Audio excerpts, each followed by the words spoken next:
প্রতিবন্ধী শিশুরা কি বাবা মায়ের পাপের ফসল? টয়লেটে যাওয়ার সময় মাথায় ঘোমটা দেওয়া কি আবশ্যক? নামাজরত অবস্থায় প্রসাবের ফোঁটা বের হলে কি করণীয়? ঋণ পরিশোধের জন্য কিছু একটা আমল বলুন। নামাজের সূরার সিরিয়াল রক্ষা করা কি জরুরি না? ফজর নামাজের আজানে আসসালাতু খায়রুম মিনান নাওম বলার সময় আমরা উত্তরে কি পড়ব? নামাজে দাঁড়ানোর পর নাকি ডান পায়ের বুড়ো আঙ্গুল নাড়ানো যায় না, এটা কি সত্য? আমাদের দেশে সচরাচর দেখা যায় মৃত ব্যক্তিকে গোসল দেওয়ার পর গোসল দেওয়ার স্থানে 41 দিন পর্যন্ত কাউকে যেতে মানা করা হয়। সেখানে সন্ধ্যাবেলা 41 দিন পর্যন্ত আগরবাতি বা মোমবাতি জ্বালানো হয়, এটা কি শরীয়ত সম্মত? মৃত ব্যক্তির জন্য দোয়া করার সুন্নাহ পদ্ধতি কি? অবাধ্য সন্তানকে বাধ্য করার কোনো উপায় আছে কি? গর্ভবতী মেয়েরা যদি ব্যাক পেনের কারণে বসে নামাজ আদায় করেন তাহলে কি সঠিক হবে? রাতের বেলা আয়না দেখা অনেকে অমঙ্গলজনক মনে করে, কিছু বলুন। এমডি আরিফুল ইসলাম জানিয়েছেন মৃত ব্যক্তির জন্য দোয়া করার সুন্নাহ পদ্ধতি কি? মৃত ব্যক্তির জন্য আল্লাহ তাআলার কাছে সাধারণভাবে দোয়া করবেন, আল্লাহ আপনি তাকে মাফ করুন, ক্ষমা করুন, ইস্তেগফার করবেন, কায়মন ওয়াক্যে আল্লাহর কাছে তার পক্ষ হয়ে সুপারিশ করবেন, ক্ষমা চাইবেন। এসএইচ রুবেল, এছাড়া বিশেষ কোনো পদ্ধতি নেই, একত্র হতে হবে, লোকজন জড়ো করতে হবে, হুজুরদেরকে নিয়ে আসতে হবে, এমন কোনো কথা কোন হাদিসে আমাদেরকে বলা হয়নি। রাতের বেলা আয়না দেখা অনেকে অমঙ্গলজনক মনে করে, কিছু বলুন। রাতের বেলায় আয়না দেখাকে অমঙ্গলজনক মনে করাটা সম্পূর্ণ কুসংস্কার, ইসলামী শরিয়ার সাথে এর কোনো সম্পর্ক নেই। রাতের বেলায় আমরা আয়না দেখলে এর পেছনে কোনো অমঙ্গল নাই, আপনি রাতে দিনে যে কোনো সময় আয়না দেখতে পারেন। এরপরে রাশেদ, আপনি জানতে চেয়েছেন অবাধ্য সন্তানকে বাধ্য করার কোনো উপায় আছে কি?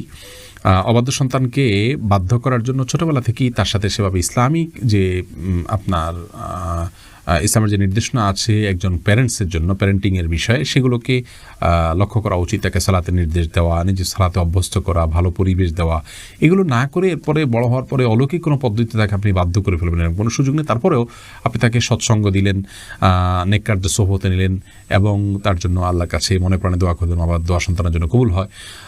এইরকম বিভিন্ন উদ্যোগের মাধ্যমে আপনি তাকে সৎপথে আনতে পারেন, বাধ্য করতে পারেন। আব্দুর রহমান জানতে চেয়েছেন আমি একজন দর্জি, মহিলাদের পোশাক তৈরি করি, আমি যদি কোনো মহিলাকে তার ইচ্ছা মতো ডিজাইন জামা বানিয়ে দেই আর সে যদি সেটা পরে বেগানা পুরুষের সামনে যায়, দেখি আমার পাপ হবে?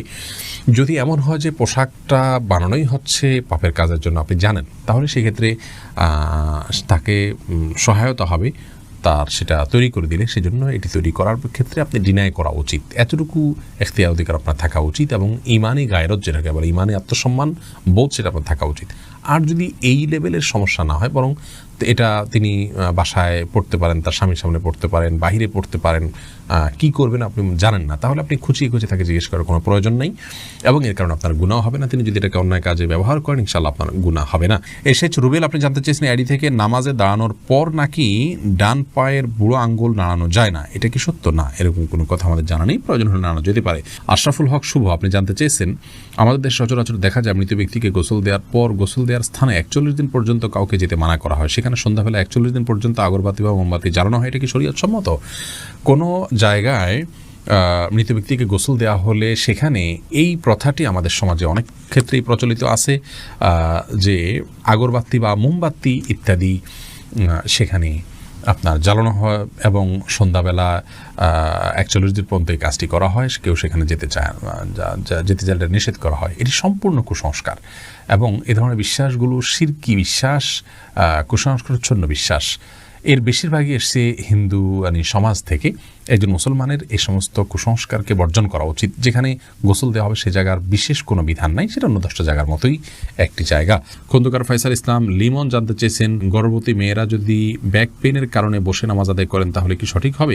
জি, দাঁড়া যদি স্বাভাবিক নামাজ পড়তে গেলে ব্যাক পেইন হয় তাহলে সেটা এবং সেটা অসহনীয় হয়, কষ্টকর হয়, তো রিস্কি হয়, তার জন্য পড়ে যাওয়ার আশঙ্কা থাকে, তাহলে তিনি ইনশাআল্লাহ বসে সালাত আদায় করতে পারবেন। যদি দাঁড়াতে পারেন তাহলে দাঁড়ানো অংশটুকু দাঁড়ায় সালাত আদায় করবেন।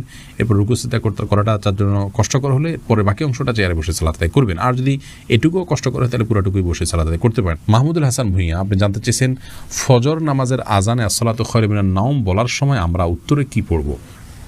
এক্ষেত্রে জমহুর ফোকাহা বা বেশিরভাগ ইমামগণের মত হলো সাদাকতা ওয়া বারারতা। আসসালাতু খায়রুম মিনান নাওম মানে হলো সালাত বা নামাজ, এটা ঘুম থেকে উত্তম। এটি যখন মুয়াজ্জিন বলবেন তখন তাকে বলতে হয় সাদাকতা ওয়া বারারতা, অর্থাৎ হে মুয়াজ্জিন তুমি সত্য বলেছো এবং ভালো বলেছো, ভালো কাজ করেছো। এই কথা বেশিরভাগ ফোকাহা একরাম বা জমহুর ফোকাহা একরাম বলতে বলেছেন মুয়াজ্জিনের জবাবে এবং একটি রেওয়ায়েতে এটি এসছে, যদিও রেওয়ায়েতটা সনদকে অনেক মুহাদ্দিসগণ যায়িফ বলেছেন। আর এই কারণে অন্য একদল উলামা একরাম বলেন যে আসসালাতু খায়রুম মিনান নাওম যখন বলবো আমরা, মুয়াজ্জিন যখন আসসালাতু খায়রুম মিনান নাওম বলবে আমরাও আসসালাতু খায়রুম মিনান নাওম বলবো। এর কারণ হলো যে আসসালাতু খায়রুম মিনান নাওম এই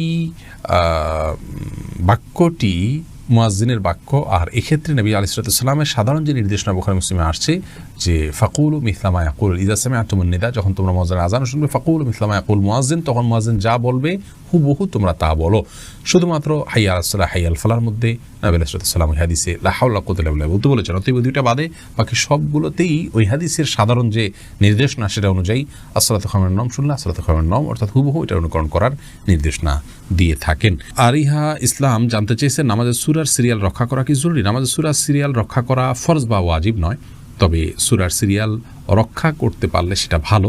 রক্ষা না করে কেউ যদি উল্টা পড়েন, অর্থাৎ প্রথম রাকাতে কথার কথা আলাম তারা পড়লেন, পরের রাকাতে তিনি ওয়াইলুল্লাহ পড়লেন, উপরের দিকে গেলেন, তো এটাকে মাকরুহ বলেছেন অনেক ফুকাহা একরাম। কোরআনের আলো এর দিকে জানতে চেয়েছেন ঋণ পরিশোধের জন্য কিছু একটা আমল বলুন। ঋণ পরিশোধের জন্য সবচেয়ে বড় আমল হলো আল্লাহ তাআলার কাছে সাধারণভাবে দোয়া করবেন, চাইবেন, প্রার্থনা করবেন এবং আপনি সর্বোচ্চ চেষ্টা চালাবেন ঋণ পরিশোধের জন্য। আমাদের অনেক ভাইরা আছেন নিজের জমি আছে, স্থাবর অস্থাবর অনেক মূল্যবান সম্পদ আছে, সেগুলো দিয়ে ঋণ পরিশোধ করতে চান না। তিনি চান যে ঋণ পরিশোধের জন্য তার সাধারণ উপার্জন থেকে অনেক টাকা হয়ে যাক, অলৌকিকভাবে চলে আসুক, আর তিনি সেটা দিয়ে ঋণ পরিশোধ করে দিবেন। এটা সম্পূর্ণ ভুল একটা পদ্ধতি। আপনার ঋণ পরিশোধ করাটা আপনার জন্য ফরজ, এটা বান্দার হক। অতএব আপনার জমি থাকলে, সম্পদ থাকলে এগুলো বিক্রি করে আপনি ঋণ পরিশোধ করবেন এবং সেগুলো বিক্রি করার অপশন থাকলে বিক্রি করবেন। সেগুলো সব ধরে রেখে আপনি চাইবেন যে আল্লাহ তাআলা অলৌকিকভাবে আপনাকে টাকা দিয়ে দিক, সেটা দিয়ে আপনি পরিশোধ করবেন। এটা সম্পূর্ণ দুনিয়ার প্রতি আমাদের মোহ আছে এবং ঋণ পরিশোধের গুরুত্ব আমরা বুঝি না, সেটা স্পষ্টভাবে প্রমাণ হয় এমন একটি বিষয়। বিধায় এমনটি করা উচিত নয়। সেই সাথে ঋণ পরিশোধের জন্য কিছু দোয়া আছে, আল্লাহুম্মা কফিনি বিহালালিকা আন হারামিকা ওয়াগনিনি বিফাদলিকা আম্মান সিওয়াক। আরও কিছু দোয়া আছে, ইউটিউব বা ফেসবুকে সার্চ দিলে আমাদের অনেকগুলো ভিডিও আছে, দেখে নিতে পারবেন। সেগুলো আপনি আল্লাহর কাছে সাধারণভাবে পাঠ করবেন, ইনশাআল্লাহ সেই দোয়াগুলো পেশ করবেন। চৌধুরী জানতে চেয়েছেন অজু করা অবস্থায় দাঁত ব্রাশ করলে কি অজু চলে যায়? না, এতে অজু যাবে না। এমনি সালাহুদ্দিন জানতে চেয়েছেন নামাজরত অবস্থায় প্রস্রাবের ফোঁটা বের হলে কি করণীয়?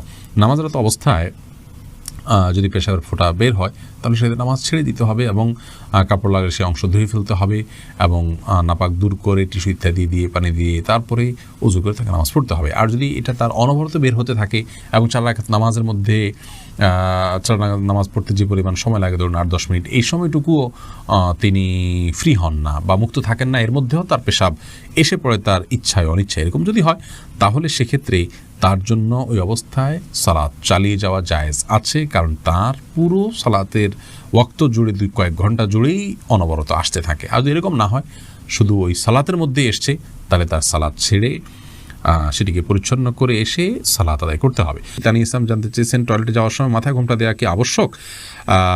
এটা উত্তম এবং ভালো। অনেক উলামা ইকরাম উন্মুক্ত মাথায় যাওয়াটাকে মাকরুহ বলেছেন। মোহাম্মদ মোজাম্মেল হোসেন আপনি জানতে চেয়েছেন প্রতিবন্ধী শিশুরা কি বাবা মায়ের পাপের ফসল? প্রতিবন্ধী শিশুরা কখনোই বাবা বা মায়ের কিংবা বাবা মা উভয়ের কোনো পাপের ফসল হতে পারেন না।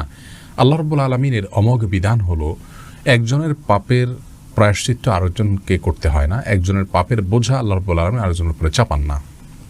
বাবা মা যদি পাপ করে থাকেন তো তাদের পাপ তাদেরকে পাবে, তাদের পাপের কারণে সন্তান প্রতিবন্ধী হবে এমন কোনো কথা ইসলামী শরীয়ত অ্যালাউ করেন। এটা সম্পূর্ণ ভুল এবং কুসংস্কারাচ্ছন্ন একটি বিশ্বাস। এই বিশ্বাস থেকে আমাদেরকে বেরিয়ে আসতে হবে যদি কারোর মধ্যে বিশ্বাস থাকে। বরং প্রতিবন্ধী শিশু, এই শিশু আল্লাহ তাআলার পক্ষ থেকে মা বাবার জন্য অনেক বড় পরীক্ষার বিষয়। তারা যদি এটিকে সবরের সাথে, ধৈর্যের সাথে প্রতিপালন করেন তাহলে ইনশাআল্লাহ বেদিন আল্লাহর কাছে তারা মহা পুরস্কার পাবেন। এ বিষয়ে আমরা মুসনাদ আহমদের একটি হাদিস পাই, তিরমিজির একটি হাদিস পাই। নবী সাল্লাল্লাহু আলাইহি ওয়াসাল্লাম বলেছেন যে একজন ইমানদারের নিজের প্রতি আল্লাহ তাআলা তাকে পরীক্ষা ফেলেন, তার মধ্যে বিপদ দেন, তার শরীরের মধ্যে অর্থাৎ রোগবালাই দিয়ে, আবার কখনো তার সন্তানকে দিয়ে তাকে আল্লাহ তাআলা পরীক্ষা করেন, আবার কখনো সম্পদের মধ্যে কোনো প্রকার ক্ষয়ক্ষতি দিয়ে আল্লাহ তাআলা পরীক্ষা করেন। হাদিস থেকে বোঝা যায় যে সন্তানের মধ্যে কোনো প্রকার ক্ষয়ক্ষতি হওয়া, সন্তান বিকলাঙ্গ হওয়া কিংবা প্রতিবন্ধী হওয়া, এগুলো সবগুলো আল্লাহ তাআলার পক্ষ থেকে পরীক্ষা।